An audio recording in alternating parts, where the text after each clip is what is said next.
नमस्कार दोस्तों, स्वागत है आपके अपने YouTube channel yes for study में। आज हम सब फिर एक नई वीडियो के साथ क्लास की शुरुआत करते हैं। आज की आपकी वीडियो आपके आने वाले सीटेट एग्ज़ाम के लिए मोस्ट इंपॉर्टेंट है। सीटेट एग्ज़ाम के लिए जो सबसे ज़्यादा इंपॉर्टेंट स्टडी मटेरियल है वो होता है आपका प्रीवियस ईयर क्वेश्चन पेपर। सबसे पहले आपको हम यह बता देते हैं इतना महत्वपूर्ण प्रीवियस ईयर क्वेश्चन पेपर क्यों होता है। क्योंकि दोस्तों जो सीटेट का एग्ज़ाम है वह लैंग्वेज के बेस पे एग्ज़ाम होता है। इस एग्ज़ाम में एग्जामिनर आपका चेक करना चाहता है कि आपकी सोचने की क्षमता कैसी है, तर्क कहने की क्षमता कैसी है, आप किसी छोटे बच्चे के बारे में किस प्रकार से चिंतन कर सकते हैं, किस प्रकार से तर्क लगा सकते हैं। तो यही सब इसमें एग्जामिनर चेक करना चाहता है। इसलिए दोस्तों आप सिर्फ क्वेश्चन को रटने का प्रयास ना करिए कि हम प्रीवियस ईयर क्वेश्चन को रट लें और पास हो जाएंगे, ऐसा नहीं होता है। आप क्वेश्चन की लैंग्वेज को समझने का प्रयास करिए कि क्वेश्चन को घुमा फिरा के एग्जामिनर किस प्रकार से पूछ रहा है। आप क्वेश्चन पढ़ेंगे, आपको लगेगा जो ऑप्शन दिए रहते हैं सभी ऑप्शन सही हो सकते हैं, लेकिन वहाँ पे आपको समझना पड़ेगा चारों ऑप्शन में जो ऑप्शन सबसे ज़्यादा सही होता है वही आपका राइट आंसर होता है। इसलिए रटने का प्रयास ना करिए, आप क्वेश्चन की लैंग्वेज को समझने का प्रयास करिए। और सीटेट के एग्ज़ाम में दोस्तों जितने भी आप क्वेश्चन को सॉल्व करिए, एक चीज़ आप ज़रूर ध्यान दीजिए कि इसके सेंटर में आप बालक को रखिए, बाल केंद्रित शिक्षा पे जोर दीजिए।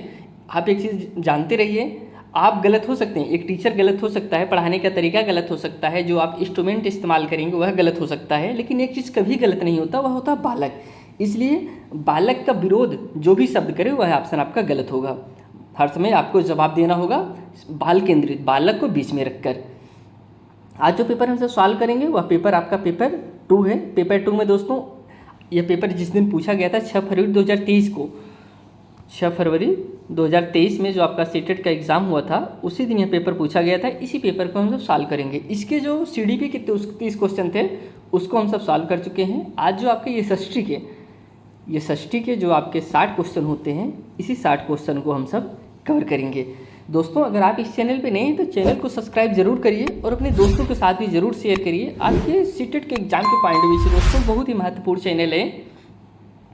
आपको इस चैनल पर जितने भी सब्जेक्ट हैं सब सब्जेक्ट की थ्योरी क्लासें उपलब्ध कराई जाती हैं, नए क्वेश्चन उपलब्ध कराए जाते हैं। साथ में साथ जो सबसे ज़्यादा महत्वपूर्ण है 2011 से लेकर 2024 तक, जनवरी 2024 तक जितने भी सेटेट के एग्ज़ाम हुए, पेपर 1 पेपर 2 सभी का previous year question paper daily solve कराया जाता है। आप यहाँ पे देख रहे होंगे सभी पेपर उपलब्ध है। आपको जिस भी संख्या previous year question paper solve करना हो, डिस्क्रिप्शन बॉक्स में लिंक मिल जाएगा, वहाँ से जाके आप इस प्लेलिस्ट को एक्सेस कर लीजिए, सेव कर लीजिए। इस प्लेलिस्ट में आपको सभी ईयर का प्रीवियस ईयर क्वेश्चन पेपर मिल जाएगा। आइए चलिए हम सब आगे बढ़ते हैं और क्लास की शुरुआत करते हैं।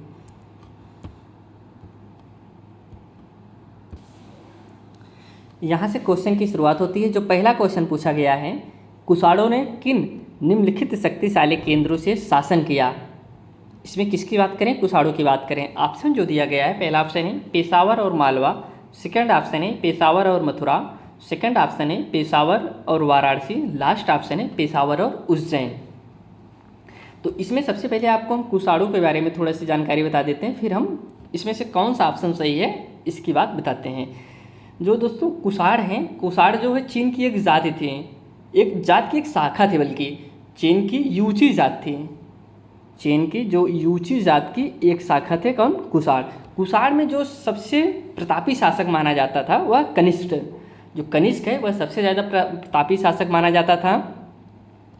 और जो इसके कुषाण वंश की स्थापना जिसने किया था वह थे कुजुल किडफिसेस ने इसकी स्थापना किया था। अब इसमें जो राइट आंसर है, राइट आंसर इसमें बी होगा दोस्तों। पेशावर और मथुरा से कुषाणों ने अपना शासन किया था। तो पेशावर कहाँ पे है, पेशावर वर्तमान में पाकिस्तान में है। और जो मथुरा है, मथुरा जो है भारत के उत्तर प्रदेश राज्य में स्थित है। इसमें option B is right answer हो जाएगा। तो आइए हम सब नेक्स्ट क्वेश्चन पे बढ़ते हैं। अगला जो क्वेश्चन है, करें निम्नलिखित कथनों ABC को पढ़ें और सही विकल्प का चयन करें। कुछ कथन दिए गए हैं, सबसे पहले कथन को पढ़ते हैं। जो पहला कथन है, पूरा पाषाण काल 20 लाख साल पहले से 12,000 साल पहले के दौरान माना जाता है। किसकी बात करें, पूरा पाषाण की बात करें। सेकंड जो कथन है, इस काल को भी 3 भागों में बांटा गया है, आरंभिक, मध्य और उत्तर पूरा पाषाण युग। थर्ड कथन है, मानव इतिहास की लगभग 99% कहानी इसी काल के दौरान घटित हुई हैं। यह कौन सा ऑप्शन, तीसरा कथन हो गया। अब इसमें जो ऑप्शन दिए गए हैं, ऑप्शन हम देखते हैं। पहला ऑप्शन है केवल ए और बी सही है, सेकंड ऑप्शन है केवल बी और सी सही है, थर्ड ऑप्शन है ए और सी सही है, लास्ट ऑप्शन है ए बी सी तीनों सही हैं। तो इसमें जो कि राइट आंसर हो जाएगा दोस्तों, ये तीनों ही ऑप्शन सही हैं। ए भी सही है, बी भी सही है और डी भी सही है। ये सही है दोस्तों। जो मानव इतिहास की लगभग 99% कहानी इसी काल के दौरान घटित हुई थी और इसके भी 3 जो है भाग हैं। इन सब, यह सब तीनों ही कथन सही हैं। तो आइए हम सब नेक्स्ट क्वेश्चन पे बढ़ते हैं। कथनों ए तथा बी को पढ़ें तथा सही विकल्प का चुनाव करें। कथन, हमको 2 कथन दिए गए हैं, इसको पढ़ना है। पहला जो कथन है, कह रहे हैं मनसब मुगलों द्वारा चलाई गई एक श्रेणी व्यवस्था थी जिसके जरिए पद, वेतन, सैन्य उत्तरदायित्व निर्धारित किए जाते थे। किसकी बात करें दोस्तों? मनसब की बात करें। अब जो सेकंड कथन है, पहले हम उसको पढ़ देख लेते हैं।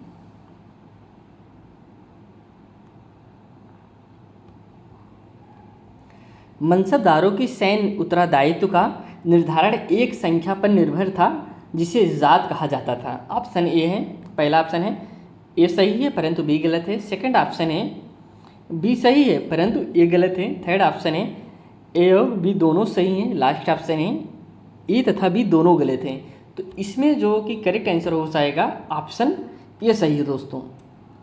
हाँ, ए सही है परंतु बी गलत है। इसमें जो पहला ऑप्शन दिया गया था ये सही है कि मनसब मुगलों द्वारा चलाई गई एक श्रेणी व्यवस्था थी। ये सही है दोस्तों कि मनसब जो है मुगलों द्वारा चलाई गई थी। कौन सा मुगल शासक ने चलाया था? अकबर ने चलाया था। इसे 1575 में चलाया था। इसको जानते रहिए। मनसब जो व्यवस्था थी अकबर ने चलाया था, 1575 ईस्वी में चलाया गया था। मनसब मुगलों द्वारा चलाई गई एक श्रेणी व्यवस्था थी जिसके जरिए पद, वेतन, सैन्य उत्तराधिकारी निर्धारित किए जाते थे। और जो सेकंड है, मनसबदारों के सैन्य उत्तरदायित्व का निर्धारण एक संख्या पर निर्भर था जिसे जात कहा जाता था। ये गलत है। अगले क्वेश्चन पे बढ़ते हैं।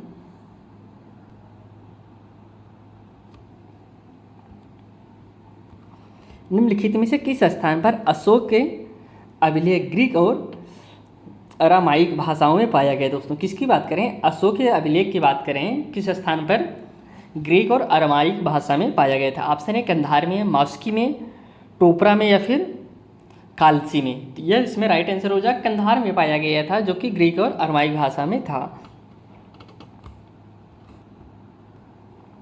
यहाँ से एक क्वेश्चन और निकल के आता है कि जो अशोक का नाम है, अशोक का नाम किस अभिलेख में मिलता है? तो आप जानते रहे मास्की, गुर्जरा, नेतुर तथा उदयगोलम अभिलेख में अशोक का नाम मिलता है जहाँ पे अशोक लिखा गया है। और दोस्तों अशोक को जो है देवानाम प्रिय तथा देवानाम प्रियदर्शी की उपाधि भी दिया गया था। ऑप्शन इसमें A is right answer. Next question पे बढ़ते हैं।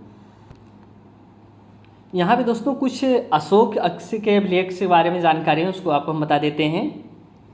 सर्वप्रथम 1837 ईस्वी में जेम्स प्रिंसिपे को अशोक के अभिलेख पढ़ने में सफलता मिली थी। यह क्वेश्चन काफ़ी बार पूछा गया था कि अशोक के अभिलेख को सबसे पहली बार पढ़ने में किसे सफलता मिली थी? तो आप जानते रहे जेम्स प्रिंसिपे को मिली थी। अशोक के शिलालेखों की खोज 1750 ईस्वी में बटनथ्री पेंथलर ने की थी। इनकी संख्या टोटल कितनी है दोस्तों? 14 है। अशोक के अभिलेखों को 3 भागों में विभक्त किया जाता है। कौन कौन से? शिलालेख, 14 स्तंभ लेख, 7 गुहा लेख है। अशोक के स्तंभ लेख केवल ब्राह्मी लिपि में लिखे गए हैं। किस में लिखे गए हैं? ब्राह्मी लिपि में लिखे गए हैं। अशोक के शिलालेख ब्राह्मी, खरोष्ठी, ग्रीक और आर्मेनिक लेख में भी मिलते हैं। इसके बाद है अशोक के कौशाम्बी अभिलेख को रानी का अभिलेख कहा जाता है। अगर एग्जाम में पूछ ले कि किस लेख को रानी का लेख कहा जाता है, तो जो कौशाम्बी में अभिलेख है उसे रानी का लेख के नाम से जाना जाता है। इसके बाद है ब्राह्मण शिलालेख में धार्मिक सहिष्णुता की नीति का उल्लेख है। 13वें शिलालेख में कलिंग युद्ध, पड़ोसी राजाओं का वर्णन एवं आटविक राज्यों का उल्लेख है। नेक्स्ट क्वेश्चन पे बढ़ते हैं।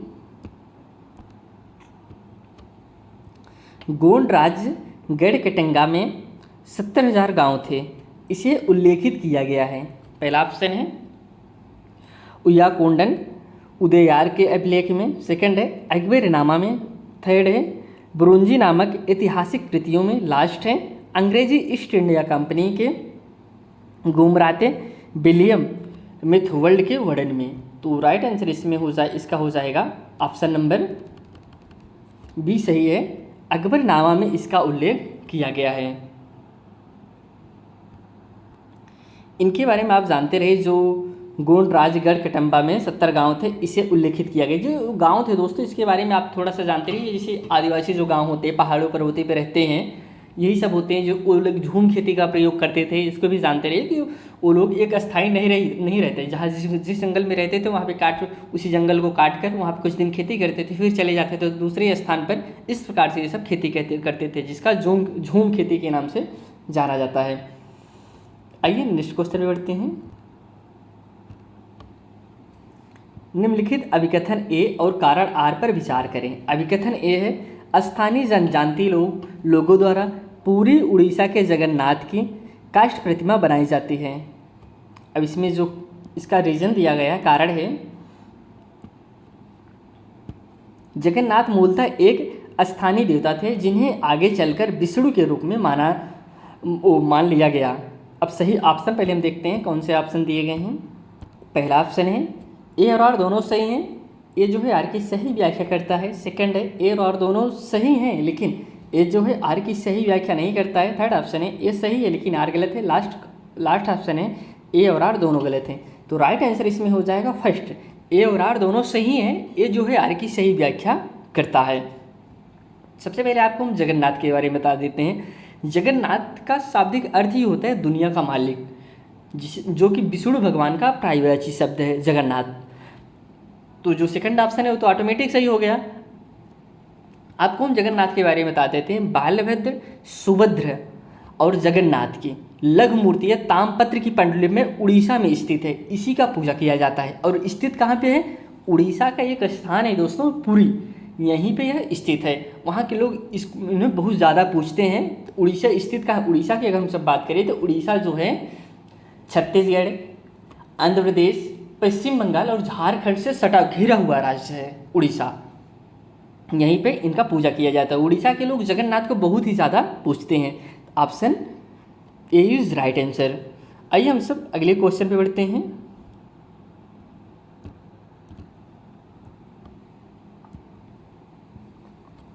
निम्नलिखित में से कौन सा कथन बिरसा आंदोलन के विषय में सही है? किसकी बात करें दोस्तों? बिरसा आंदोलन की बात करें तो आप पहले कथन दिए गए हैं, कथन को देखते हैं। बिरसा, पहला जो कथन है, बिरसा के अनुयायियों ने लाल झंडे को बिरसा राज का प्रतीक बनाया। सेकंड कथन है, बिरसा ने लोगों को उकसाने के लिए परंपरागत प्रतीकों और भाषा का इस्तेमाल किया।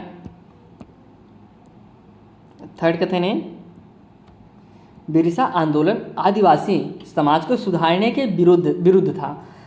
या फिर लास्ट कथन है, बिरसा ने मिशनरियों और हिंदू जमींदारों का लगातार विरोध किया।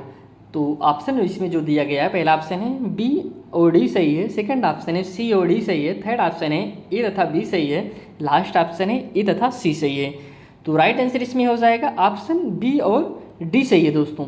डी जो ऑप्शन है, बिरसा ने मशीनरियों और हिंदू जमींदारों का लगातार विरोध किया था। और इसमें जो बी ऑप्शन था, बी पर हम देखते हैं, बिरसा ने लोगों को उकसाने के लिए परंपरागत प्रतीकों और भाषा का इस्तेमाल किया था। यही दो ही कथन सही है। दोस्तों हम आपको थोड़ा सा बिरसा के बारे में बताते हैं, क्योंकि बिरसा का जो जन्म है एक मुंडा परिवार में हुआ था। जो बिरसा थे इनका जन्म एक मुंडा परिवार में हुआ था, जो कि जनजाति है। एक जनजाति जो पाई कहा जाती है वह छोटा नागपुर है, वहाँ पे यह जनजाति पाई जाती है। नेक्स्ट क्वेश्चन में बढ़ते हैं। कथनों ए तथा बी पर विचार करें और सही विकल्प का चयन करें। तो कथन ए है,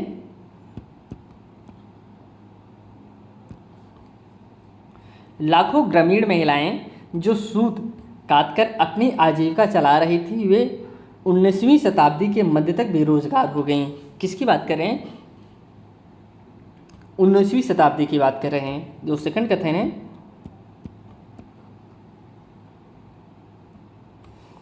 भारतीय बाजार, एक मिनट, हाँ, 18 से 23 के दशक तक भारतीय बाजार ब्रिटेन में बने सूती कपड़े से पट गए। 1980 के दशक तक स्थिति यह हो गई कि भारत के लोग जितना कपड़ा पहनते थे उसमें से 2/3 ब्रिटेन में बना होता था। ऑप्शन इसमें जो दिया गया है,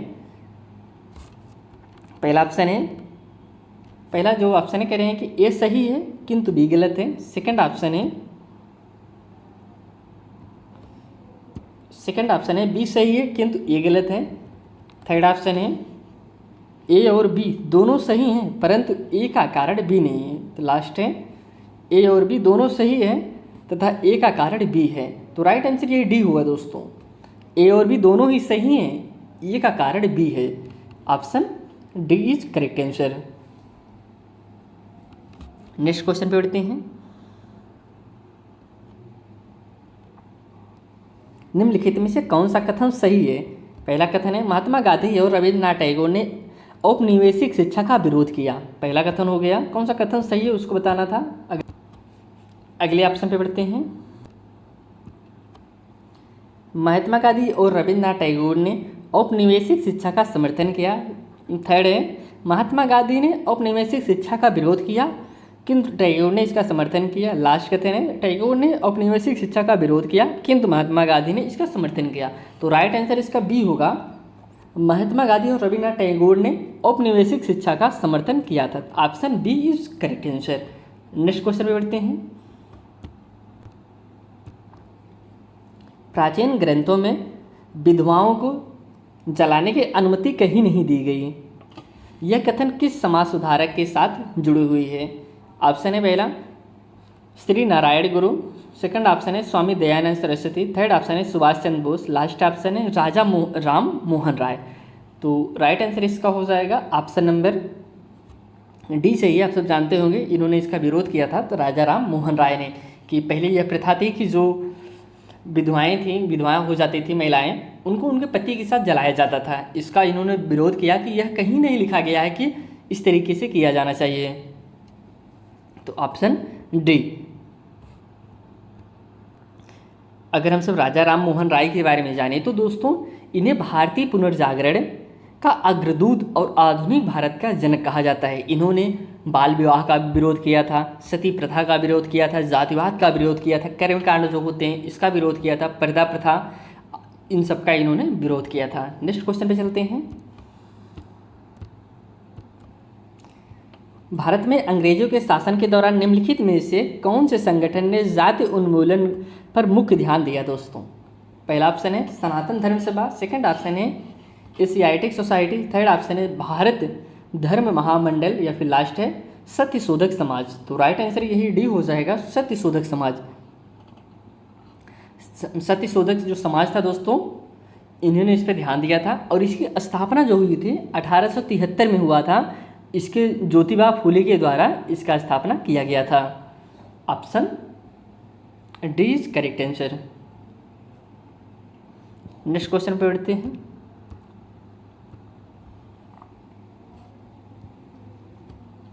टीपू सुल्तान द्वारा अंग्रेजों का विरोध के संदर्भ में कथन ए एवं कथन बी को पढ़ें तथा सही उत्तर चुनें दोस्तों। किसकी बात करें? टीपू सुल्तान की बात कर रहे हैं।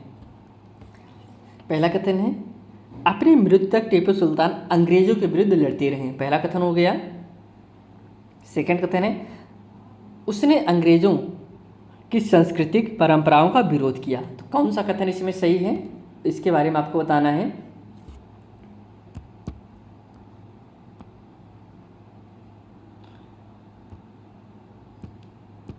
पहला जो ऑप्शन है कह रहे हैं कि ए सही है परंतु बी गलत है। सेकंड ऑप्शन है ए गलत है किंतु बी सही है। थर्ड ऑप्शन है ए और बी सही है, या फिर लास्ट ऑप्शन है दोनों दोस्तों ए और बी गलत हैं। तो राइट आंसर इसमें सी हो जाएगा। सी सही है, ए और बी सही है, ये दोनों ही दोस्तों ए और बी सही है। इन्होंने अपने मृत्यु तक अंग्रेज़ों से लड़ते रहे। इसने अंग्रेज़ों की सांस्कृतिक परंपराओं का विरोध किया था। नेक्स्ट क्वेश्चन में बढ़ते हैं। अगला जो क्वेश्चन है poverty and British rule in India नामक पुस्तक के लेखक थे। कौन थे दोस्तों? पहला ऑप्शन है एयो हुम, सेकंड है बदरुद्दीन तैयबजी, थर्ड ऑप्शन है रमेश चंद्र दत्त, या फिर लास्ट है दादा भाई नौरोजी। तो इस पुस्तक के लेखक थे दोस्तों ऑप्शन नंबर डी, दादा भाई नौरोजी ने इस पुस्तक के लिखा था। पॉवर्टी, एक मिनट, पुस्तक का क्या नाम था? Poverty and British rule in India. Next question पे बढ़ते हैं।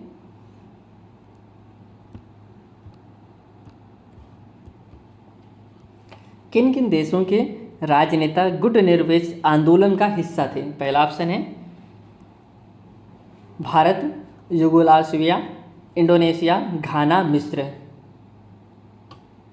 नेक्स्ट है Bharat, America, Britain, France, Spain. Third है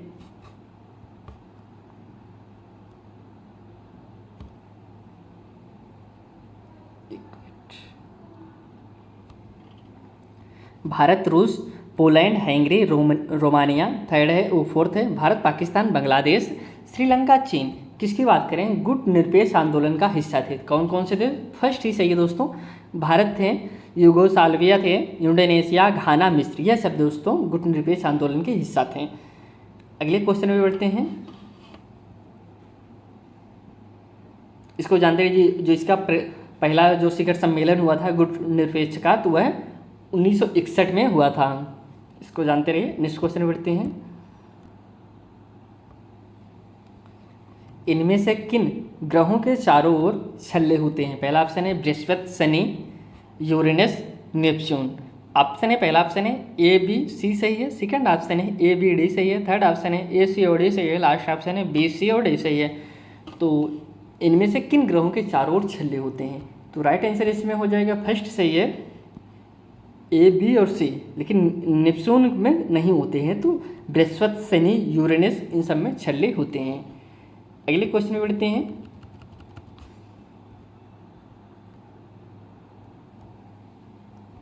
अगला जो क्वेश्चन है, भारतीय मानक समय किन मानक यामोत्तर पर आधारित है? पहला ऑप्शन है 75 degree 30 minute east, second option है 78 degree 3 minute east, third option है 82 degree 30 minute east, last option है 85 डिग्री 30 मिनट ईस्ट।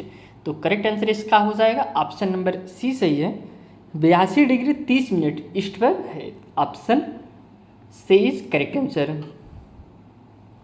और इसका जो भारत में इसका निर्धारण होता है प्रयागराज के निकट मिर्ज़ापुर से होकर यह रेखा गुजरती है। इसको जानते रहिए। और अगर यह पूछा जाए कि यह किन किन राज्यों से होकर गुजरती है, तो जानते रहिए उत्तर प्रदेश, मध्य प्रदेश, छत्तीसगढ़, उड़ीसा, आंध्र प्रदेश, कुल 5 राज्यों से होकर गुजरती है। अगले क्वेश्चन में बढ़ते हैं। इनमें से क्या दिन, रात तथा ऋतुओं में परिवर्तन संभावित करता है दोस्तों? पहला ऑप्शन है क्रमशः पृथ्वी के घूर्णन ये परिक्रमण, सेकंड है क्रमशः पृथ्वी के परिक्रमण ये घूर्णन, थर्ड है सिर्फ पृथ्वी का घूर्णन, लास्ट है सिर्फ पृथ्वी का परिक्रमण। तो करेक्ट आंसर इसका हो जाएगा ऑप्शन नंबर ए सही है, क्रमशः पृथ्वी के घूर्णन या परिक्रमण ही दोस्तों ऋतु परिवर्तन को संभावित करता है। Option A is right answer. अगले क्वेश्चन में बढ़ते हैं। पृथ्वी लगभग 24 घंटे में अपने अक्ष 3 से 60 डिग्री पर घूम जाती है, अर्थात वह 1 घंटे में 15 डिग्री घूमती है। इस प्रकार जब ग्रीनविच में दोपहर 12 बजते हैं तब ग्रीनविच से 30 डिग्री पूर्व में समय होगा। ऑप्शन है 2 PM, सेकंड ऑप्शन है 10 AM, थर्ड ऑप्शन है 2 AM, लास्ट ऑप्शन है 10 PM। तो राइट आंसर इसका हो जाएगा ऑप्शन नंबर ए सही होगा दोस्तों। कितना होगा? 2 PM। कितना बज रहे होंगे? 2 बज रहे होंगे। अगले क्वेश्चन में बढ़ते हैं।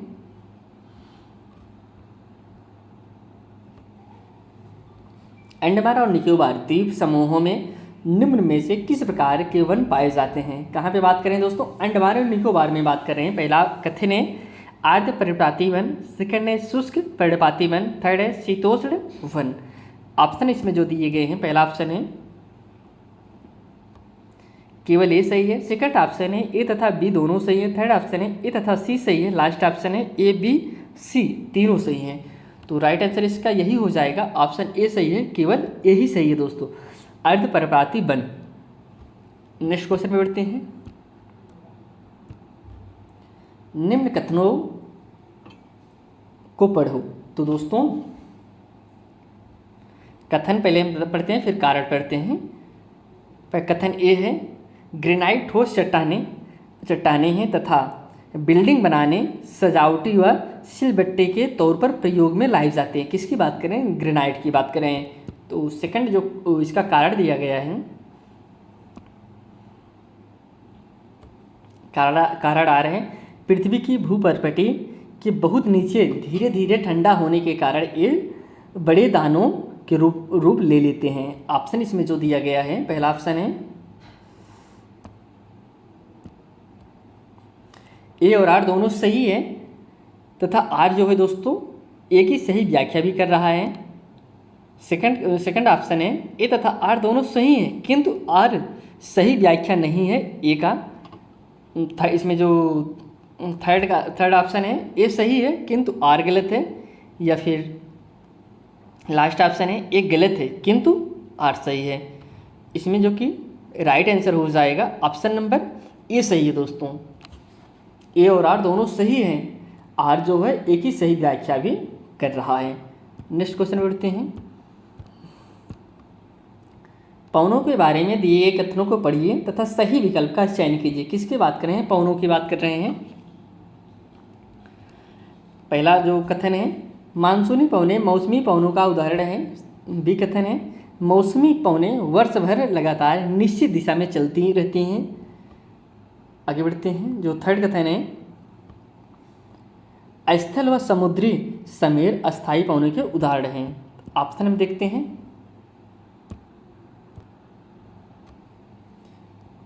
केवल ए सही है, सेकंड है केवल ए तथा बी सही है, थर्ड है केवल बी तथा सी सही है, लास्ट है केवल ए तथा सी सही है। तो राइट आंसर इसका हो जाएगा ऑप्शन नंबर ए दोस्तों, केवल इसमें ए ही सही है। स्थानीय पवनें दोस्तों जो होती हैं, स्थानीय पवनें 3 प्रकार की होती हैं। पहला प्रचलित पवन, सेकंड है मौसमी और स्थानीय पवन। इसमें जो पवनों की बात करें, पवन कितने प्रकार की होती हैं? 3 प्रकार के, प्रचलित पवन, मौसमी पवन और स्थानीय पवन। अगले क्वेश्चन पे बढ़ते हैं। संघनन के संदर्भ में निम्न कथनों को पढ़िए। किसकी बात करें? संघनन की बात करें। कथन ए है, जल वाष्प संघनित होकर ठंडा होकर जल की बूंदें बनाते हैं। सेकंड है, जब जल की ये बूंदें इतनी भारी हो जाती हैं कि वायु में तैर ना सकें तब वे वर्षण के रूप में नीचे आ जाते हैं। ऑप्शन हम देखते हैं। इसमें जो तीसरा भी कथन है, तीसरे कथन को भी हम पढ़ते हैं।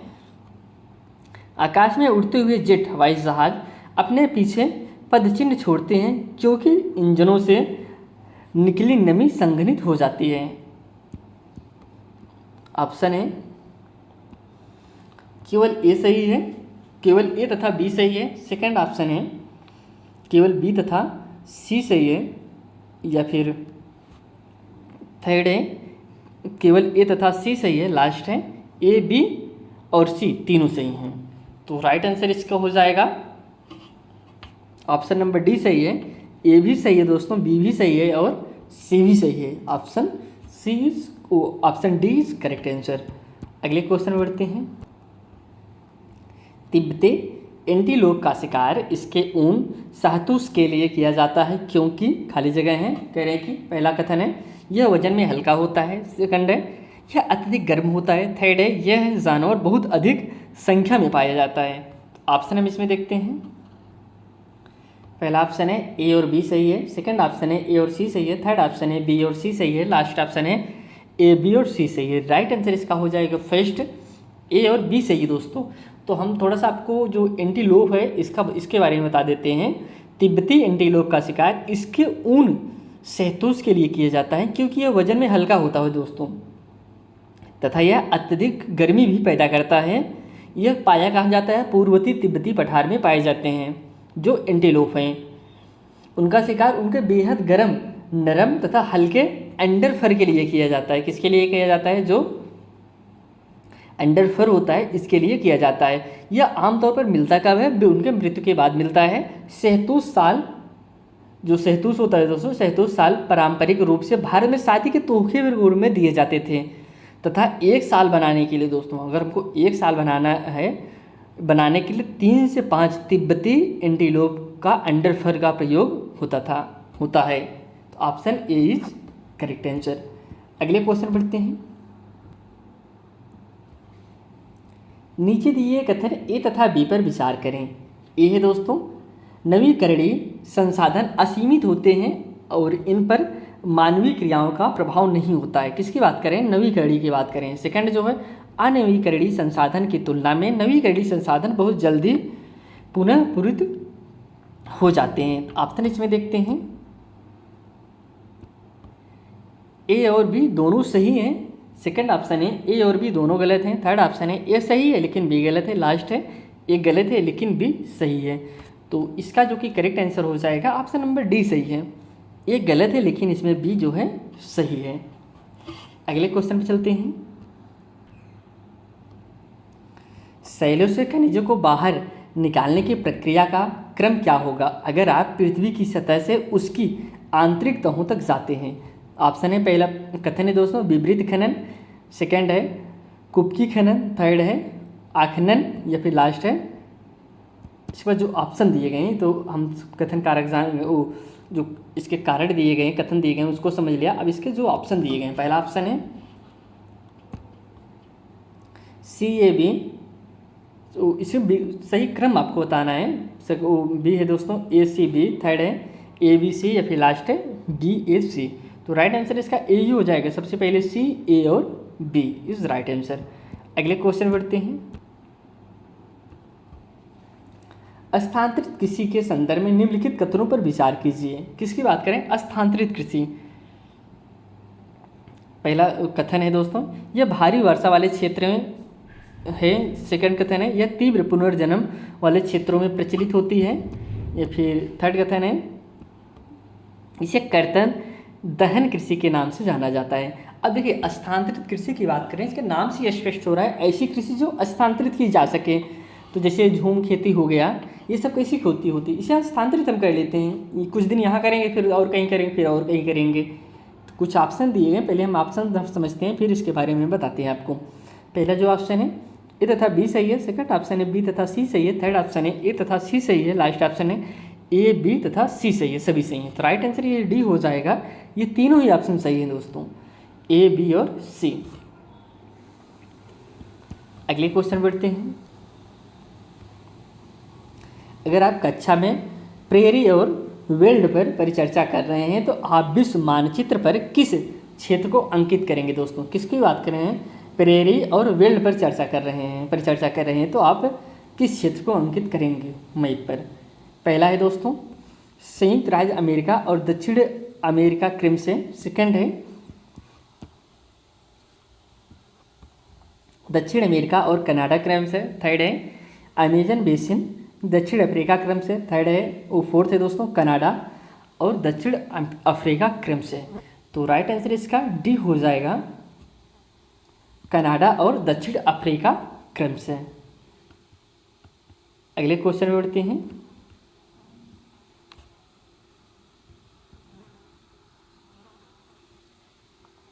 रूढ़बद्ध धारणाओं के संदर्भ में निम्न वाक्यों पर ध्यान दीजिए। किसकी बात कर रहे हैं? रूढ़बद्ध धारणाओं की बात कर रहे हैं। समझते हैं हम सब आगे।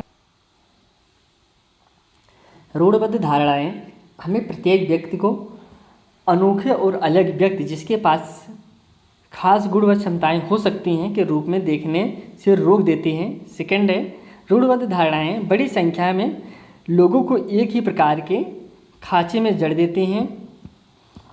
थर्ड कथन है रूढ़बद्ध धारणाओं का हम सब पर प्रभाव पड़ता है क्योंकि इनके चलते हमें उन कामों को करने का मौका मिलता है जिनमें हम अच्छे हैं। अब सही विकल्प का चयन करना है। पहला जो ऑप्शन है केवल ए सही है, सेकंड ऑप्शन है केवल ए तथा बी सही है, थर्ड ऑप्शन है बी तथा सी सही है, लास्ट ऑप्शन है ए, बी तथा सी सही है। तो राइट आंसर इसमें बी हो जाएगा। केवल इसमें दोस्तों ए और बी सही है, बाकी गलत हैं। अगले क्वेश्चन में बढ़ते हैं। निम्नलिखित क्षेत्रों में से उन क्षेत्रों की पहचान कीजिए जहां अतीत में आए अरबी और चीन के व्यापारियों के उल्लेखनीय सांस्कृतिक प्रभाव है। पहला ऑप्शन है पंजाब और तमिलनाडु, सेकंड ऑप्शन है केरल लद्दाख, थर्ड ऑप्शन है असम और हरियाणा, लास्ट ऑप्शन है गुजरात और तेलंगाना। तो इसमें जो किसकी बात करें, इसमें बात करें उन क्षेत्रों की पहचान कीजिए जहाँ पर अतीत में अरबी और चीनी व्यापारियों का उल्लेखनीय सांस्कृतिक प्रभाव है। अरबी कौन कौन से दोस्तों, अरबी और चीनी को। तो राइट आंसर इसमें हो जाएगा बी दोस्तों, केरल और लद्दाख में। Option B is right answer. अगले क्वेश्चन पे चलते हैं। भारत के राष्ट्रपति का चुनाव खाली जगह के द्वारा होता है, किसके द्वारा होता है? मंत्रियों उनके मुखियाओं के परिषद, सेकंड है योग्य नागरिक द्वारा प्रत्यक्ष चुनाव, थर्ड है निर्वाचन मंडल द्वारा अप्रत्यक्ष चुनाव, या फिर लास्ट है पंचों सहित सभी चयनित सदस्यों द्वारा अप्रत्यक्ष चुनाव। तो इसमें जो बात करें प्रधानमंत्री की बात राष्ट्रपति की बात करें, राष्ट्रपति का चुनाव कैसे होता है? तो राइट आंसर इसका सी हो जाएगा, निर्वाचन मंडल द्वारा अप्रत्यक्ष चुनाव होता है दोस्तों। यह चुनाव प्रत्यक्ष नहीं होता है, इसमें जनता स्वयं वोट नहीं देती है, जनता के द्वारा जो चुने हुए सदस्य होते हैं बल्कि वह राष्ट्रपति को वोट करते हैं। तो ऑप्शन इसमें सी इज राइट आंसर। यहाँ पे आज अगला क्वेश्चन है, संविधान यह सुनिश्चित करता है कि शासन की व्यवस्था केवल कुछ विशेषाधिकृत लोगों को सम्मिलित नहीं करती जो सभी के लिए निर्णय ले। यहाँ सरकार के विभिन्न स्तर हैं जो संविधान से ही अपनी ताकत और अधिकार प्राप्त करते हैं। आगे करें, यह भारतीय संविधान के निम्नलिखित विशेषता की व्याख्या करता है। कहने का तात्पर्य दोस्तों, संविधान जो है हम सबको ताकत देता है कि सभी लोग समान हैं। ऐसा नहीं किसी के पास बहुत ज़्यादा पैसे हैं उसके लिए अलग नियम और हमारे लिए अलग नियम, ऐसा नहीं। संविधान हमको ताकत देता है कि सभी लोग समान हैं। पहला ऑप्शन है संघवाद, सेकंड ऑप्शन है शक्तियों का बंटवारा, थर्ड ऑप्शन है धर्मनिरपेक्षता, या फिर लास्ट है संसदीय शासन। तो यह दोस्तों ऑप्शन फर्स्ट सही होगा, संघवाद। अगले क्वेश्चन में बढ़ते हैं। इनमें से कौन सी स्थिति भारत के एक शहर में आए प्रवासी मजदूर की अवस्था को सबसे करीब से दर्शाती है? पहला ऑप्शन है बाबू शहर के मुख्य बाजार में एक पक्का durकान का मालिक है जिससे उसे पूरे वर्ष आय मिलती है। अगला ऑप्शन है राजन एक ठेले पर दिन में सामान बेचता है और रात होने पर उसी में से सो जाता है। थर्ड है दोस्तों राय एक नए शॉपिंग मॉल में ब्रांडेड कपड़ों का शोरूम खोलता है। लास्ट है बीड़ा एक अनधिकृत बस्ती में एक दंत चिकित्सालय चलाती है। तो राइट आंसर इसका हो जाएगा दोस्तों, इसमें जो प्रवासी मजदूर की बात कर रहे हैं तो ऑप्शन इसमें बी सही होगा कि जो राजन एक ठेले पर दिन में सामान बेचता है और रात होने पर उसी ठेले पे सो जाता है। तो ये option B is right answer. अगले क्वेश्चन में बढ़ते हैं। दादन व्यवस्था के संदर्भ में निम्न कथनों पर विचार कीजिए। कौन सी व्यवस्था की बात करें दोस्तों? दादन व्यवस्था की बात करें। तो इसमें जो पहला ऑप्शन है, पहले कुछ कथन दिए गए, कथन को हम समझते हैं फिर राइट आंसर की तरफ बढ़ते हैं। यह व्यवस्था भारत में बड़े उद्योगों में प्रचलित है। सेकंड है इसमें व्यापारी कच्चा माल देता है और उसे तैयार माल प्राप्त होता है। थर्ड कथन है इसमें बुनकर अधिकतर अपने घर या कार्यशाला में कार्य करते हैं। अब लास्ट जो इसके ऑप्शन दिए गए ऑप्शन पे हम बढ़ते हैं। पहला ऑप्शन है केवल बी सही है, सेकंड ऑप्शन है ए तथा बी दोनों सही है, थर्ड ऑप्शन है बी तथा सी दोनों सही हैं, लास्ट ऑप्शन है ए और बी तथा सी तीनों सही हैं। तो राइट आंसर इसमें सी हो जाएगा दोस्तों, बी सही है सी सही है। लेकिन जो कि ये जो कह रहे थे कि यह व्यवस्था भारत में बड़े उद्योग में प्रचलित है तो यह नहीं सही है। दादन व्यवस्था जो होता है, दादन व्यवस्था की बात आपको हम तो थोड़ा सा बता देते हैं। दादन व्यवस्था में बुनकरों और व्यापारियों के बीच एक तदात्म में संबंध स्थापित होता है। किससे? दादन व्यवस्था से, जिसमें व्यापारी कच्चा माल देता है। इसमें दादन व्यवस्था में क्या होता है दोस्तों, जो व्यापारी होता है वह कच्चा माल देता है और उसे तैयार माल प्राप्त होता है। जो बुनकर होते हैं वह उसे तैयार करके पक्का माल देते हैं। और उसे तैयार माल प्राप्त होता है। यह दादन व्यवस्था भारत के अधिकांश क्षेत्रों में बुनाई उद्योग में प्रचलित है। इसलिए ऑप्शन इसमें जो सही है बी तथा सी सही है। अगले क्वेश्चन बढ़ते हैं। एक विरोध प्रदर्शन के दौरान पुलिस द्वारा हेक्टर पीटरसन की हत्या की घटना किस ऐतिहासिक संघर्ष से जुड़ी हुई है? पहला ऑप्शन है अमेरिका में रंग भेदभाव के खिलाफ संघर्ष, सेकंड ऑप्शन है नेपाल में राजतंत्र के खिलाफ संघर्ष, या फिर सी ऑप्शन है दक्षिण अफ्रीका में रंग भेदभाव नीति के खिलाफ संघर्ष, या फिर लास्ट है अल्जीरिया में उपनिवेशवाद के खिलाफ संघर्ष। तो इसमें जो कि करेक्ट आंसर हो जाएगा ऑप्शन नंबर सी सही है दोस्तों, दक्षिण अफ्रीका में रंग भेद नीति के खिलाफ संघर्ष है। Option C is correct answer. Next question पे बढ़ते हैं। हिंदू उत्तराधिकार अधिनियम धारा 2005 निम्नलिखित में से किस कारण हेतु लैंगिक समानता की ओर एक कदम है? तो ऑप्शन फर्स्ट है यह बेटियों को विवाह के बाद पौत्रिक कुलनाम रखने का अधिकार देता है। सेकंड ऑप्शन है यह बेटियों को पिता की संपत्ति पर अधिकार दिलाता है, या फिर थर्ड ऑप्शन है सबसे बड़ी संतान लड़का लड़की उनको पिता का उत्तराधिकारी मानता है, या फिर लास्ट है यह केवल गैर विवाहित बेटियों को पिता के ज़मीन पर अधिकार मानता है। तो राइट आंसर इसका हो जाएगा जो यह अधिनियम है हिंदू उत्तराधिकार अधिनियम 2005 के अनुसार ऑप्शन इसमें बी सही होगा दोस्तों। यह बेटियों को पिता की संपत्ति पर अधिकार दिलाता है दोस्तों। इस अधिकार इसमें जो है कि पिता की संपत्ति पर अधिकार दिलाता है। सितंबर 2005 में 1956 के अधिनियम में संशोधन के बाद, कौन सा अधिनियम दोस्तों? 1956 का अधिनियम था, उसमें संशोधन करके 2005 का जो संशोधन है उसमें महिलाओं को भी संपत्ति का अधिकार दिया गया। नेक्स्ट क्वेश्चन में बढ़ते हैं। भारतीय खाली जगह के दिन को याद करने के लिए गणतंत्र दिवस मनाते हैं। तो ऑप्शन है फर्स्ट ऑप्शन है भारत के पहले आम चुनाव, सेकंड ऑप्शन है भारत की स्वतंत्रता, थर्ड ऑप्शन है संविधान के लागू होने, या फिर लास्ट ऑप्शन है संविधान के लेखन पूरा होने पर। हम सब जो गणतंत्र दिवस को मनाते हैं वो किस लिए मनाते हैं, इस दिन क्या हुआ था?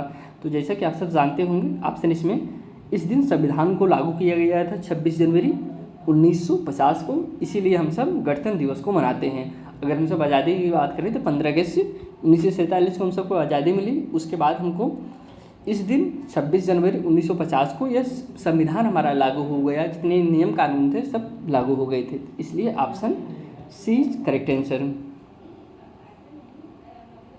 अगले क्वेश्चन पे चलते हैं। अगला क्वेश्चन है राम्या एक बेकरी में सहयोगी कर्मी के रूप में काम करती है। उसे उसके मालिक का महंगा मोबाइल फोन चुराने के झूठ आरोप में अभियुक्त बनाया जाता है, परंतु वह अपनी खराब आर्थिक स्थिति के चलते अपने बचाव के लिए वकील नहीं कर पाती। उसके केस का प्रतिनिधित्व करने के लिए भारतीय संविधान के किस अनुच्छेद के अनुसार राज्य वकील दिया जाएगा?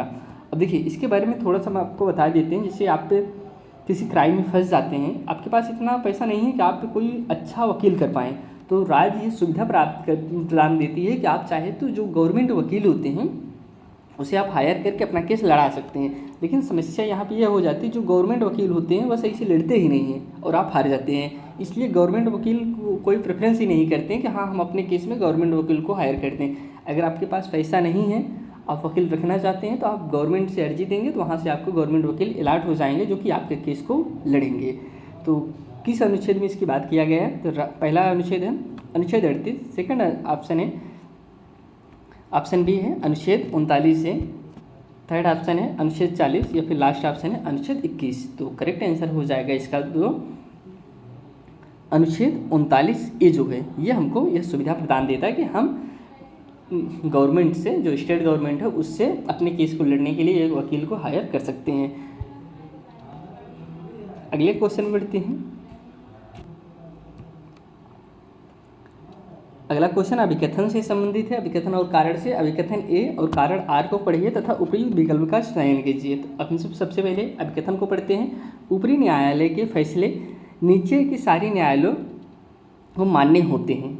अब इसके बाद जो कारण है, भारत के पास एकीकृत न्यायिक व्यवस्था है।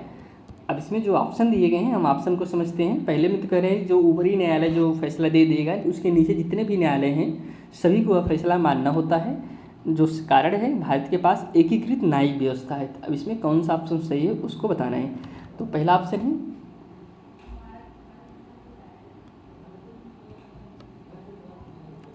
ए और आर दोनों सही हैं, आर जो है एक ही सही व्याख्या करता है। सेकंड ऑप्शन है ए और आर दोनों सही हैं, आर जो है एक ही सही व्याख्या नहीं है। थर्ड ऑप्शन है ए सही है परंतु आर गलत है। लास्ट ऑप्शन है ए गलत है परंतु आर सही है।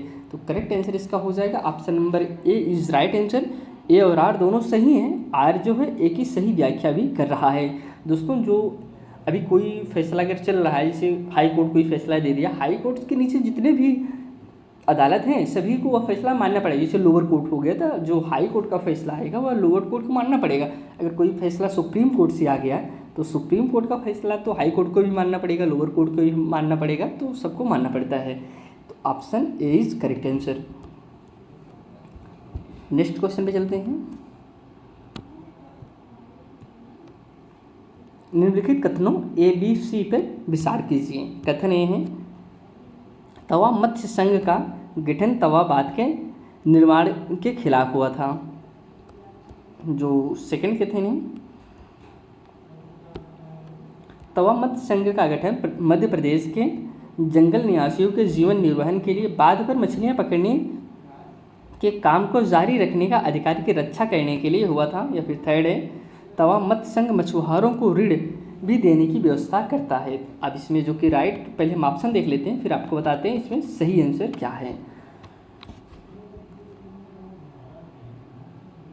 पहला ऑप्शन है केवल ए सही है। सेकंड ऑप्शन है केवल ए और बी सही है। थर्ड ऑप्शन है केवल बी और सी सही है। फोर्थ ऑप्शन है ए बी सी सभी सही हैं। तो राइट आंसर इसका सी हो जाएगा दोस्तों। बी और सी सही है लेकिन ए जो कह रहे थे ये गलत है। एक क्या कह रहे थे, तवा मत्स्य संघ का गठन तवा बात के निर्माण के खिलाफ हुआ था, तो ये गलत है, बाकी सभी सही हैं। इसके बारे में थोड़ा सा आपको हम बताते हैं। 1996 दोस्तों, कितना 1996 ईस्वी में मध्य प्रदेश सरकार ने यह तय किया कि तवा बात का जलाशय से मछली पकड़ने का अधिकार यहाँ से विस्थापितों को ही दिया जाएगा। किसको दोस्तों, यहाँ के जो विस्थापित हैं उन्हीं को दिया जाएगा। तत्कालीन सरकार ने तवा मत्स्य संघ का बांध में मछली पकड़ने के लिए 5 वर्ष का पट्टा, जैसे अभी गांव में भी होता है, जो तालाब होते हैं उन सबको लीज दिया जाता है। 5 साल 10 साल का लीज होता है, तो आप उस तालाब, जो ग्राम सामाजिक तालाब होता है, आप उसे लेकर उसमें मत्स्य पालन कर सकते हैं। उसी प्रकार से वहाँ पर नियम लगा कि आप 5 साल के लीज पे लेकर इसमें आप मछली पालन कर सकते हैं। अगले क्वेश्चन में बढ़ते हैं।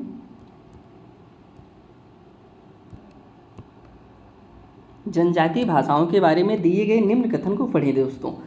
जनजाति की बात करें, पहला है कथन है संथाली भाषा का अपना बड़ी मात्रा में प्रकाशन होता है जिनमें इंटरनेट पर पत्रिकाएं भी शामिल हैं। सेकंड है जनजातीय भाषाएं संस्कृत से बिल्कुल अलग हैं और संभवतः उतनी ही पुरानी हैं। अब इसमें जो कि राइट आंसर है, हम ऑप्शन पहले देखते हैं। पहला ऑप्शन है केवल ए सही है। सेकंड ऑप्शन है केवल बी सही है। थर्ड ऑप्शन है ए तथा बी दोनों सही हैं। लास्ट ऑप्शन है ना तो ए ना तो बी सही है। राइट आंसर हो जाएगा इसमें ऑप्शन नंबर सी सही है। ए और बी दोनों ही सही हैं दोस्तों।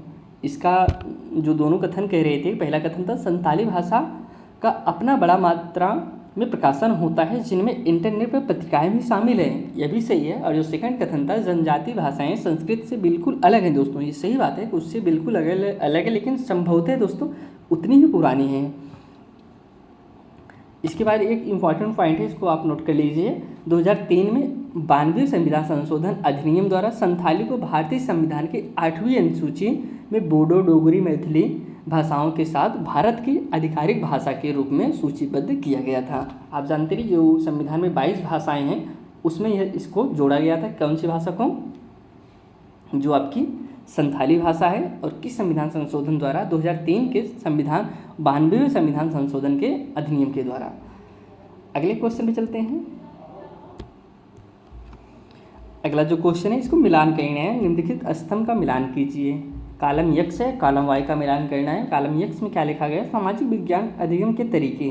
और कॉलम वाई में क्या है? विवेचन या फिर अर्थ। हम आपको ऑप्शन ना देकर सीधा मिला के ही बता देते हैं किस प्रकार से कौन से किस में जाएगा। पहला है व्यवहारवादी। अब व्यवहारवादी की बात करें तो दोस्तों इसके सामने लिखा है समकालिक ज्ञान में सहायता करना या फिर सीमित कौशल और तथ्यों का संचय। तो व्यवहारवादी का मतलब यही दोस्तों, इसका अर्थ क्या हो गया? सेकंड चला जाएगा, सीमित कौशल तथ्यों का संचय। और रचनावादी का क्या मतलब होता है? रचनावादी का मतलब होता है, या फोर्थ में चला जाएगा, अधिगमकर्ता केंद्रित और प्रासंगिक बहुविषयक उपागम। यह किस में जाएगा? बहुविषयक उपागम जो होता है यह आपका इसमें तीसरे में ही रहेगा दोस्तों। विषय हमेशा स्वतंत्र होते हैं। लास्ट है अंतर विषय उपागम, या फर्स्ट में चला जाएगा समकालिक ज्ञान में सहायता प्रदान करना। अगले क्वेश्चन में बढ़ते हैं।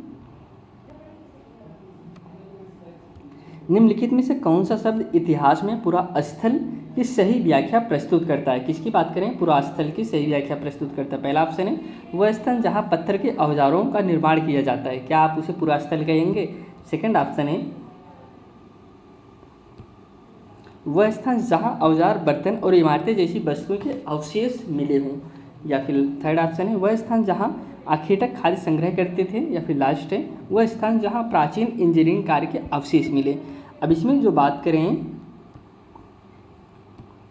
निम्नलिखित में कौन सा शब्द इतिहास में पुरा स्थल की व्याख्या करता है? पुरा स्थल मतलब दोस्तों ऑप्शन इसमें बी सही होगा, वह स्थान जहां औजार, बर्तन और इमारतें जैसे वस्तुओं के अवशेष मिले हों, ना कि वहाँ पे बनाए गए हों।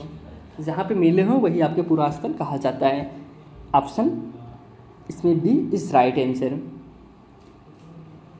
अगर हम आपको इसके बारे में थोड़ा सा बताएं तो इसको 3 भागों में बांटा गया था। एक था प्रागैतिहासिक काल, एक है अधैतिहासिक काल, या फिर ऐतिहासिक काल। इन सबको जानते रहिए। आइए हम सब अगले क्वेश्चन में बढ़ते हैं। अगला क्वेश्चन है एक शिक्षक अपने विद्यार्थियों के साथ अल्पसंख्यक समुदाय के जीवंत अनुभव के बारे में चर्चा करना चाहती है। कौन सी अति उपयुक्त शिक्षण रणनीति होगी? पहला ऑप्शन है अल्पसंख्यकों के लिए संवैधानिक प्रावधानों पर चार्ट। सेकंड है अल्पसंख्यकों के रोजगार पर एनएसएस डाटा। या फिर थर्ड ऑप्शन है एक फीचर फिल्म जिसमें एक अल्पसंख्यक किरदार है। या फिर लास्ट है अल्पसंख्यक प्रभुत्व वाले क्षेत्र में लोगों के दैनिक गतिविधियों पर एक प्रस्तुतिकरण है। तो राइट आंसर यही हो जाएगा, डी ही दोस्तों। इसमें जो कह रहे हैं कि एक शिक्षक अपने विद्यार्थियों को अल्पसंख्यक समुदाय के जीवन के बारे में चर्चा कर रही हैं, जो अल्पसंख्यक लोग हैं उनके बारे में चर्चा कर रही हैं। जब आप उसी एक फिल्म के जरिए, एक प्रस्तुति के जरिए बताएंगे तो वह अच्छे से सीख पाएंगे। यहाँ पे एक तो जो थर्ड ऑप्शन है या कह रहे हैं कि एक फीचर फिल्म जिसमें एक अल्पसंख्यक किरदार हो, ऐसा नहीं दोस्तों, इसलिए गलत हो गया। बाकी फीचर फिल्म से तो बच्चा जो सीखने की विधि में अगर हम सब बात करें, जैसे एक होता है श्रव्य विधि, एक होता है दृश्य विधि, एक होता है दृश्य और श्रव्य दोनों विधि। तो दोस्तों जो मल्टीमीडिया होता है वह दृश्य और श्रव्य दोनों विधि होता है। बालक सबसे ज़्यादा उसी से सीखता है, लेकिन यहाँ पे कह रहे हैं एक अल्पसंख्यक किरदार, इसलिए यह गलत हो गया। लास्ट वाला जो ऑप्शन है अल्पसंख्यक प्रभुत्व वाले क्षेत्र में लोगों की दैनिक गतिविधियों पर एक प्रस्तुतिकरण, हमको एक प्रस्तुतिकरण देना है कि अल्पसंख्यक लोग वहाँ कैसे रहते हैं, उनका दैनिक दिनचर्या क्या है, क्या खाते हैं, कैसे रहते हैं, इसकी चर्चा करना। Option D is right answer. अगले क्वेश्चन चलते हैं।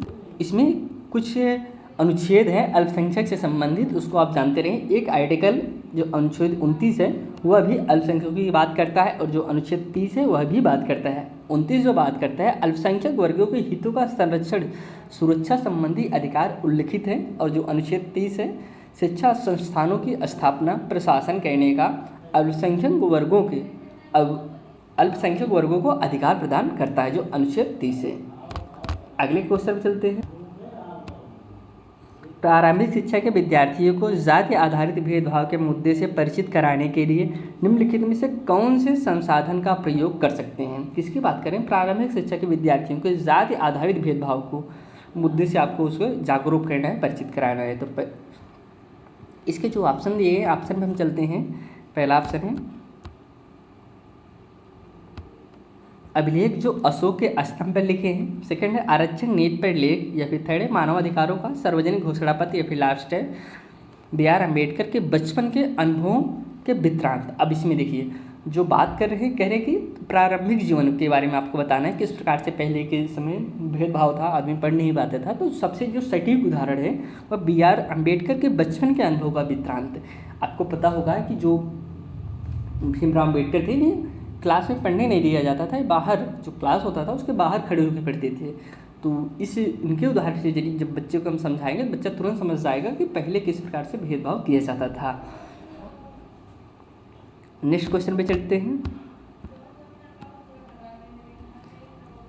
एक इतिहास के अध्यापिका मौर्य राजवंश का उदय विषय को अपने विद्यार्थियों को पढ़ाना चाहती है। निम्नलिखित में से कौन सी शिक्षण सहायक सामग्री के इस्तेमाल उन्हें कहना चाहिए? पहला ऑप्शन है तुलनात्मक समय रेखा, थर्ड ऑप्शन है रेखा आलेख, थर्ड ऑप्शन है प्रगतिशील समय रेखा, या फिर लास्ट ऑप्शन है दंड आलेख।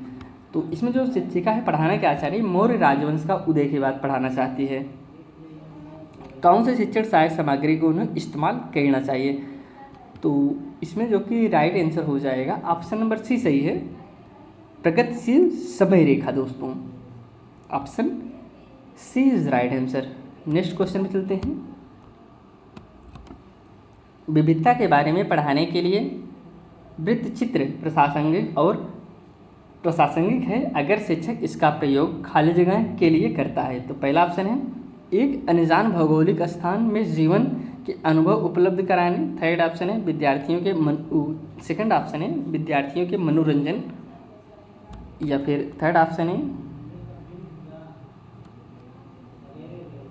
अन्य अपने जीवन में कैसे जीते हैं और उन अजीब से तरीकों को दिखाने। फिर लास्ट है व्याख्यान विधि कि एक रिश्ता को भंग करने। तो इसमें जो कि करेक्ट आंसर हो जाएगा ऑप्शन फर्स्ट ही सही है, एक अनजान भौगोलिक स्थान में जीवन का अनुभव उपलब्ध कराने। तो option first is right answer. आपको बताना क्या है? विविधता के बारे में पढ़ाने के लिए वृत्तचित्र प्रासंगिक है अगर शिक्षक इसका कैसे उपयोग करें? एक अनजान भौगोलिक स्थान में जीवन के अनुभव उपलब्ध कराने के लिए प्रयोग करता है। तो ऑप्शन इसमें फर्स्ट इज राइट आंसर। अगले क्वेश्चन चलते हैं। एक 7वीं कक्षा की सामाजिक विज्ञान अध्यापिका अपने विद्यार्थियों को ग्राम पंचायत के दफ्तर के दौरे पर ले जाती है। इस शिक्षण विधि के क्या फ़ायदे हैं? किस पे ले जा रही है दोस्तों? सामाजिक विज्ञान की एक शिक्षिका है जो कि ग्राम पंचायत के दफ्तर पे ले जा रही है दिखाने के लिए, ग्राम पंचायत के दफ्तर को दिखाना चाहती है वह किस प्रकार से कौन सी शिक्षण विधि करा रही है। तो ऑप्शन में देखते हैं। पहले कुछ कथन दिए गए, कथन को हम सब समझते हैं। पहला कथन है विषय के बारे में प्रत्यक्ष जानकारी जुटाना। सेकंड ऑप्शन है विषय के बारे में अतिरिक्त जानकारी देने का प्रभावी तरीका। लास्ट कथन है स्कूली जीवन का सामुदायिक जीवन से संपर्क स्थापित करना। अगर इस प्रकार से कोई शिक्षिका जो है बच्चों को सिखा रही है तो वो किस प्रकार से ज्ञान को उपलब्ध करा रही है, आप इसको खुद भी सीखिए। एक कथन और इसमें है, हाँ सी 3 ही है, अब एक कथन और है उसको भी आपको बताते हैं। घटनाओं और घटनाक्रम को दर्ज करने की रूपरेखा प्रदान करना। तो ऑप्शन जो इसमें दिए गए, पहला ऑप्शन है ए बी डी सही है, सेकंड ऑप्शन है ए बी सी सही है, थर्ड ऑप्शन है ए सी और डी सही है, लास्ट ऑप्शन है केवल ए सही है। तो इसमें राइट आंसर हो जाएगा ऑप्शन नंबर बी सही है, ए बी और सी ये तीनों सही हैं। लेकिन फोर्थ जो है घटनाक्रम और घटनाओं को दर्ज करने की रूपरेखा प्रदान करना तो यह गलत है। और जो एनसीएफ 2005 है दोस्तों वह भी इसी पे जोर देता है कि बालक को आप बाहरी परिवेश से जोड़ के पढ़ाएं। ऐसा नहीं कि हम जो बुक में लिखा गया है वही रटा दें, आपको बालक को बाहरी परिवेश के साथ जोड़ के ही पढ़ाना है। तो ऑप्शन इसमें right answer B is correct answer. अगले क्वेश्चन पे चलते हैं।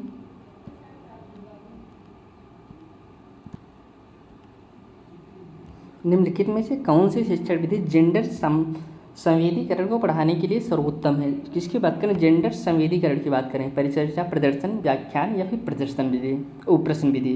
तो दोस्तों जो जेंडर की बात करें, जिसे जेंडर रूढ़वादिता होता है, जेंडर संवेदीकरण है, इन सबको अगर हमको पढ़ाना है तो हम किस प्रकार से, जब हम इस पर चर्चा करेंगे, इसके बारे में बताएंगे, तभी तो हम इसकी जो कमियां हैं इसको दूर कर पाएंगे। जिसे अभी जेंडर रूढ़वादिता की बात करें, काफ़ी बार आपके एग्जाम में क्वेश्चन पूछा गया जेंडर रूढ़वादिता किसे कहते हैं। जेंडर रूढ़वादिता का मतलब होता है जिसे अभी सभी लोग का कहना है जैसे लड़कियों का मैथ कमज़ोर होता है, या फिर लड़कियां मैथ नहीं, लड़कियां गृह विज्ञान लेती हैं, लड़के जो है मैथ लेते हैं। लेकिन ऐसा कहीं प्रमाणित तो हुआ नहीं है कि इस प्रकार से प्रमाणित हुआ है कि लड़कियां मैथ में कमज़ोर होती हैं। यही जेंडर रोल उड़ा देता है दोस्तों, इसी को दूर करना चाहिए। अगले क्वेश्चन बढ़ते हैं। निम्न में से कौन सी रणनीति विद्यार्थियों में आलोचनात्मक सोच को प्रोत्साहित करने में सबसे उपयुक्त है? पहला है विद्यार्थियों से सभी सूचनाओं को सत्य समझकर स्वीकृत करना। सेकंड है विद्यार्थियों से अध्यापक के सारे मतों को स्वीकृत करना। थर्ड है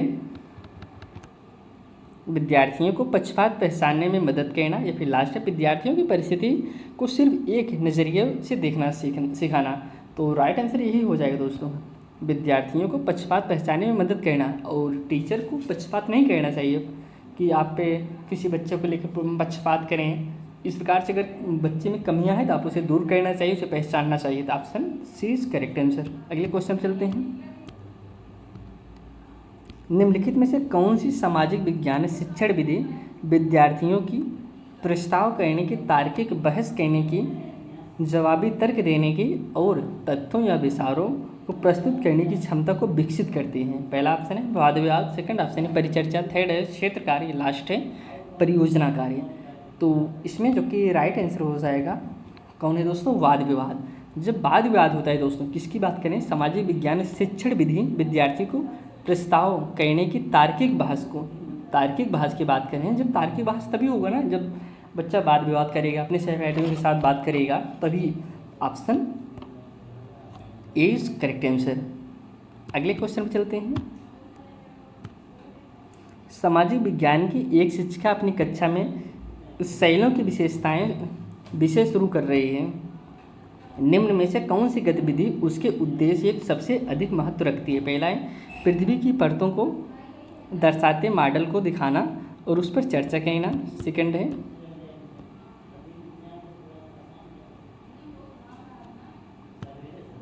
पाठ्य पुस्तक में दी गई शैलियों की विशेषताओं को पढ़ाना और समझाना। थर्ड है शिक्षार्थियों को अपने आसपास पाए जाने वाले शैलियों को इकट्ठा करने के लिए कहना। या फिर फोर्थ है विभिन्न प्रकार के शैलियों को लाना तथा इनका प्रयोग इन शैलियों की विशेषताओं को पहचानने की तुलना करने में करना। तो राइट आंसर इसका हो जाएगा ऑप्शन नंबर डी सही है। विभिन्न प्रकार के शैलियों को लाना तथा इनका प्रयोग इन शैलियों की विशेषताओं को पहचानने तथा तुलना करने में करना। D is right answer. अगले क्वेश्चन चलते हैं। अगला क्वेश्चन है भारत के तटीय स्थल रूप पढ़ाते हुए राजस्थान के शिक्षक किस शैक्षणिक समस्या का सामना कर सकते हैं? क्या आप पढ़ा रहे हैं दोस्तों? जो भारत के तटीय स्थल रूप हैं इसको पढ़ा रहे हैं राजस्थान के शिक्षक। वो है कहाँ से? राजस्थान से। राजस्थान में क्या होता है? डिजर्ट पाया जाता है। तो वह किस चीज़ की समस्या का सामना करेंगे? पहला ऑप्शन है छात्रों के लिए संदर्भ बनाने में। सेकंड ऑप्शन है प्रकाशित सामग्री उपलब्ध कराने में। थर्ड ऑप्शन है छात्रों के मूल्यांकन में। या फिर लास्ट पाठ्यक्रम समय पर पूरा करने में। तो किस चीज़ की समस्या का समाधान करेंगे? देखिए इस प्रकार से जब भी क्वेश्चन पूछा जाए तो पूछना क्या चाह रहा है? वह पूछना चाह रहा है पहला तो वह तटीय स्थल रूप को पढ़ा रहे हैं, तटीय चीज़ जो समुद्र से सटे हुए हैं उसको पढ़ा रहे हैं, और है कहाँ से? राजस्थान। जो क्वेश्चन बना हुआ है इसी दोनों को इंडिकेट करेगा जो क्वेश्चन होगा। तो राइट आंसर है फर्स्ट ही होगा, छात्रों के लिए संदर्भ बनाने में। वह बच्चा कहाँ का है? बच्चा है समुद्र के किनारे का है, और ये कहाँ है? ये जो हैं एक रेगिस्तान से हैं। तो इस चीज़ों को संदर्भ नहीं बना पाएंगे, इसी चीज़ का वो समस्या होगी। तो option A is right answer. अगले क्वेश्चन पढ़ते हैं। सामाजिक विज्ञान पाठचर्या में निम्नलिखित में से कौन सी विद्यमान बाधाएं हैं? पहला ऑप्शन है विद्यालयों में विद्यमान शिक्षण शास्त्रीय प्रथाएं। सेकंड है अच्छा प्रदर्शन तथा उच्च अंक प्राप्त करने का दबाव। थर्ड है वैज्ञानिक अन्वेषण तथा कौशल निर्माण का अभाव। ऑप्शन जो इसमें दिए गए हैं पहला ऑप्शन है ए तथा बी सही है, सेकंड ऑप्शन है ए तथा सी सही है, थर्ड ऑप्शन है बी तथा सी सही है, लास्ट ऑप्शन है ए बी सी, ये तीनों सही हैं। तो राइट आंसर इसका हो जाएगा ऑप्शन नंबर ए सही है, ए तथा बी दोनों सही है, सी जो कि गलत है वैज्ञानिक अन्वेषण तथा कौशल का निर्माण करना। और निर्माण ही करो अभाव दोस्तों, यह पॉजिटिव पॉइंट है, लेकिन अभाव की बात किया है तो अभाव निगेटिव पॉइंट है। अगर ये प्रभाव की बात किया होता तो सही था, लेकिन यह अभाव दिया है तो निगेटिव पॉइंट है। अगले क्वेश्चन बढ़ते हैं। प्रारंभिक विद्यालय के छात्रों के समक्ष भारत की राष्ट्रीय आंदोलन की चर्चा के लिए निम्न स्रोतों को उल्लेखित किया जा सकता है। पहला ऑप्शन है सेलुलर जेल के आधिकारिक दस्तावेज और पत्र, सेकंड ऑप्शन है शैल चित्रकला, थर्ड ऑप्शन है कबीर की दोहे, लास्ट ऑप्शन है अशोक स्तंभ। तो राइट आंसर इसका हो जाएगा ऑप्शन नंबर ए सही है, सेलुलर जेल के आधिकारिक दस्तावेज और पत्र। इसमें बात किसकी कर रहे हैं? प्रारंभिक विद्यालय के छात्रों को समझ भारत के राष्ट्रीय आंदोलन की बात करें। भारत के राष्ट्रीय आंदोलन के बारे में आपको बताना है तो आप किस प्रकार से बताएंगे? आप जो सेलुलर जेल के आधिकारिक दस्तावेज हैं, पत्र हैं, उसे दिखाकर आप बता सकते हैं। अगले क्वेश्चन चलते हैं। सामाजिक विज्ञान की कक्षा में परियोजना विधि का प्रयोग करने का मुख्य उद्देश्य क्या है दोस्तों? किसकी बात करें? परियोजना विधि की बात करें। पहला ऑप्शन है विद्यार्थियों के सामाजिक विज्ञान के सैद्धांतिक ज्ञान के निर्माण में संलग्न करना, सेकंड ऑप्शन है सामाजिक विज्ञान कक्षा में शिक्षण समय बचाना, थर्ड है सामाजिक विज्ञान शिक्षक का भार कम करना, लास्ट है विद्यार्थियों को वास्तविक जीवन में सामाजिक समस्याओं की जांच में संलग्न करना। तो राइट आंसर डी हो जाएगा, विद्यार्थियों को वास्तविक जीवन में सामाजिक समस्याओं की जांच में संलग्न करना। तो option D is right answer. अगले क्वेश्चन में बढ़ते हैं।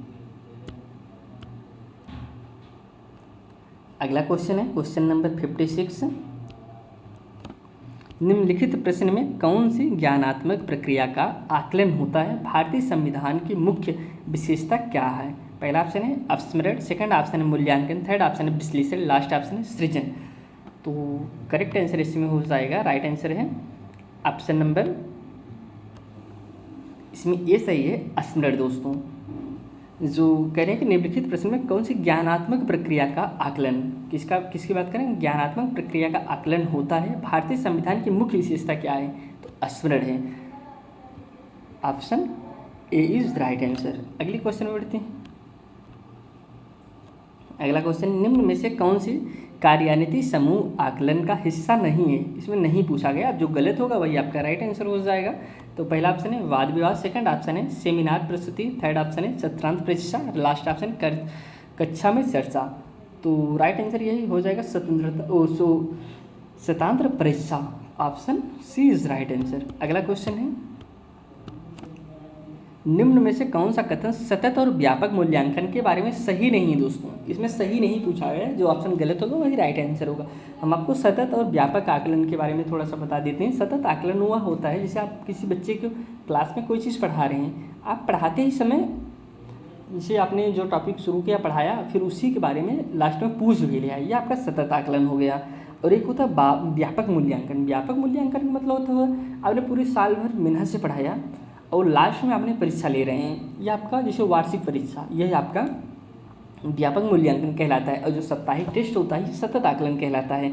अब आपने पूरा साल मेहनत करके पढ़ाया और लास्ट में जब आपका एग्ज़ाम हुआ, एग्ज़ाम होने लगा तो आपने देखा बच्चा लिख ही नहीं पा रहा है, तो बच्चे का पूरा एक साल ख़राब हो गया। लेकिन आप अगर समय समय पे या फिर क्लास में ही टेस्ट दिए होते हैं या फिर चेक किए होते हैं तो आप इस कमियों को दूर कर सकते थे। यही सतत और व्यापक में अंतर होता है। सतत आपका पॉजिटिव पॉइंट होता है, व्यापक आपका नेगेटिव पॉइंट होता है। अगले क्वेश्चन पे बढ़ते हैं। पहले इसमें जो ऑप्शन दिए गए ऑप्शन को देख लेते हैं। पहला ऑप्शन है ये विद्यार्थियों के व्यवहार के केवल संज्ञानात्मक पक्ष की आवश्यकता पूर्ति करता है। सेकंड है मूल्यांकन रणनीतियाँ शिक्षण अधिगम प्रक्रिया के साथ समकालित है। थर्ड है यह विद्यार्थियों के सर्वांगीण आकलन को सुनिश्चित करता है। लास्ट है यह अध्यापकों को समय पर प्रतिपुष्टि प्रदान करता है। तो राइट आंसर इसमें हो जाएगा यही फर्स्ट ही, यह विद्यार्थियों के व्यवहार के केवल संज्ञानात्मक पक्ष की आवश्यकता को पूरा करता है। ऑप्शन इसमें नहीं पूछा गया था, तो नहीं जो पूछा गया था तो यही देखिए केवल ऐसा पॉइंट है जिसमें लग जाता है वह गलत हो जाता है, यह निगेटिव पॉइंट है, आवश्यकता की पूर्ति करता है, यही गलत है, बाकी सभी सही है। अगले क्वेश्चन पे बढ़ते हैं। लोकतंत्र विषय को शुरू करने से पहले एक अध्यापिका कक्षा में इससे संबंधित प्रश्न पूछती है, वह किस तरह का आकलन कर रही है?